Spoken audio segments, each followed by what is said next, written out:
Welcome back to another episode on the Burn Bootcamp podcast. Today, it's your host, Morgan Kline, and I'm going to answer a couple questions really just about some of the history of Burn and some of the fun and exciting things that stand out to me, as well as what quotes I like to live by. So I was asked some of these questions in another interview, and I thought it would make for great content for the podcast. So the first question is, what is the most interesting story that's happened to me since I got married to Devan?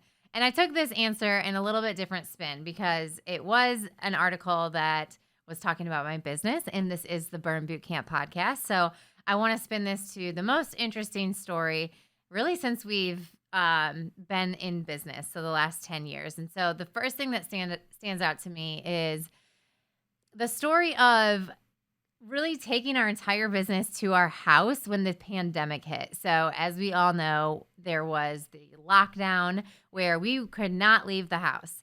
And prior to that, our gyms had shut down, but we were able to still work out of our studio, one of our offices in Huntersville. And we were able to still do the live streams every single day. Well, once this stay-at-home order took into effect, we took it very seriously. And so what did that mean? That mean we still had to serve our Burn Bootcamp members. We still had to bring a workout to them every single day. So we took the studio to our house, and I had an HQ employee live with us because I didn't want her to get in trouble coming and going every single day to our house and being out in the road because, again, we were taking it seriously that we needed to stay at home. And so what did she do? She lived with us for, I think, 6 to 8 weeks, which is so crazy. But thankfully, she's someone who I have known for a very long time. Her name is Allie Bauer. So she lived with us. We had our studio in our at-home gym. And I was 6 weeks pregnant. And I basically worked out until I was 8.5 months. I'm sorry, I was 6 months pregnant. And I worked out until I was about 8.5 months pregnant on that live stream because that stay-at-home order just kept extending and extending and extending. And so, I was working out every single day in front of our nation, live with a big old belly, pregnant. I had my 2 other little kiddos, Cameron and Maxwell, and we brought them into the fold. So if you guys did watch, you also know that we brought Cameron into this, and she was our trainer/demo for our kids camp. So we would run a kids camp. I believe it was twice a week. And so we wanted to give our parents something to do with their kids since they were stuck at home.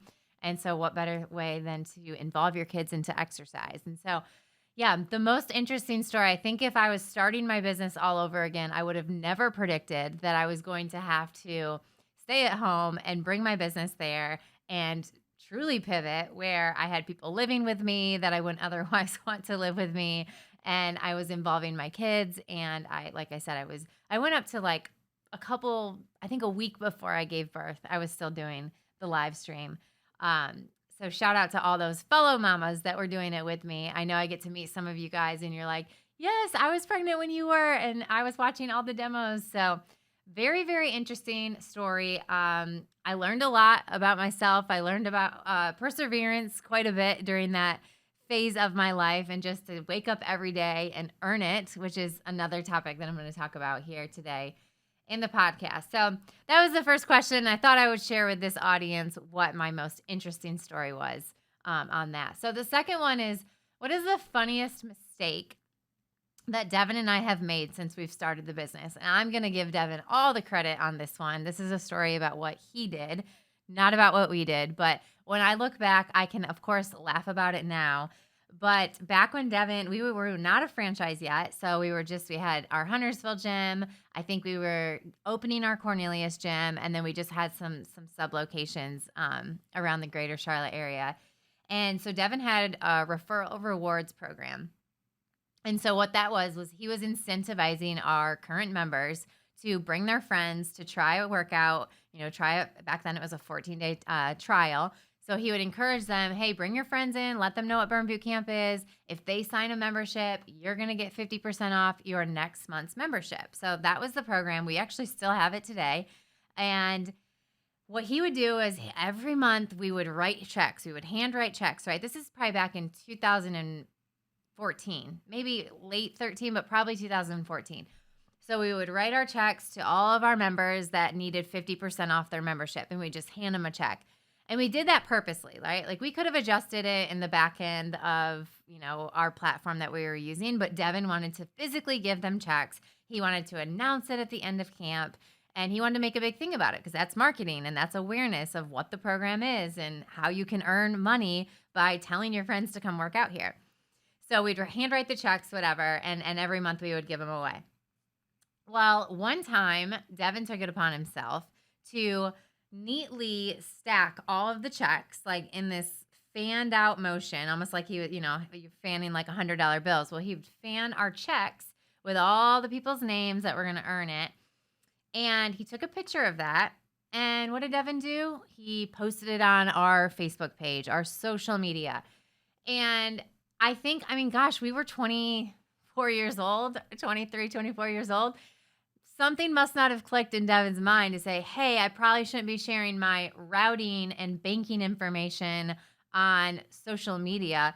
He did not think that people could do anything with that information.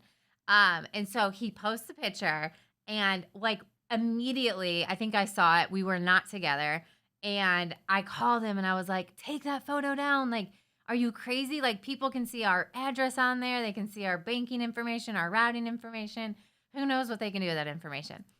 So he's like, whatever, Morgan, it's not a big deal, Well, at that same time, within 5 to 10 minutes, he had so many of his members like calling him, texting him because they all looked out for Devan. They were like all second moms for him and looking out for him and being like, dude, take that picture down. It's got all your personal and bank information in there.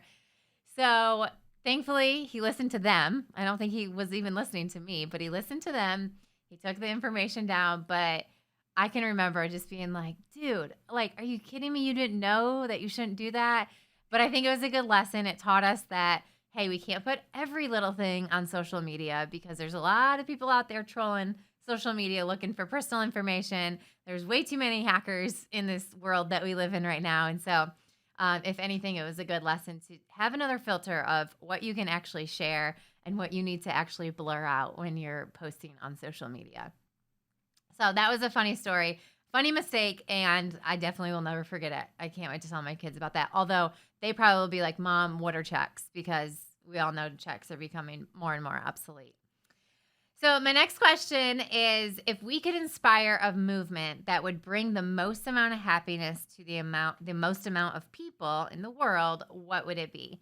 And so I thought about this, for a while, and I think something that's just been on my mind for the last couple of years as I've watched Burn Boot Camp build confidence in so many women, and I've watched, this community just rally around people and celebrate them for so many other reasons other than the weight loss, right? And we do celebrate weight loss and we do celebrate those physical goals because I think those are still very, very important. But a movement that I would like to see bring to more and more people is how we define success. And specifically how I'm going to answer that question is how we define success in the health space and how in the physical and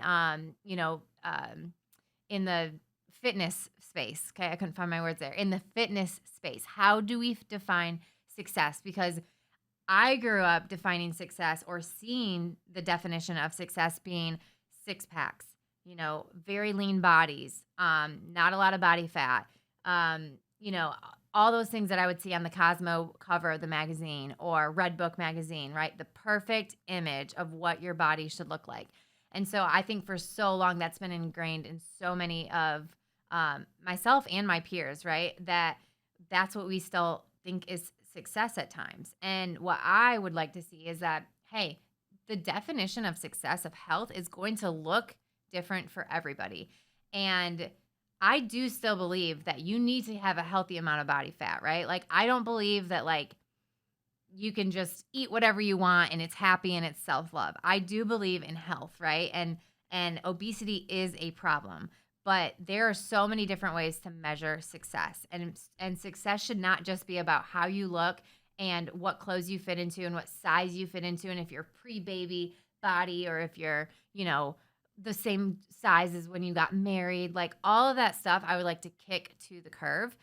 The curb. I cannot talk right now. I just did a cardio workout and holy smokes, my body is still recovering from that. So kick to the curb, right? Kick to the curb. I would like to kick to the curb the image of that, perfect body that I used to see on the magazines as the definition of success, or the pre-baby bodies, or bouncing back, and all of this stuff that was just, that should not be the goal. The goal should be, I feel more confident.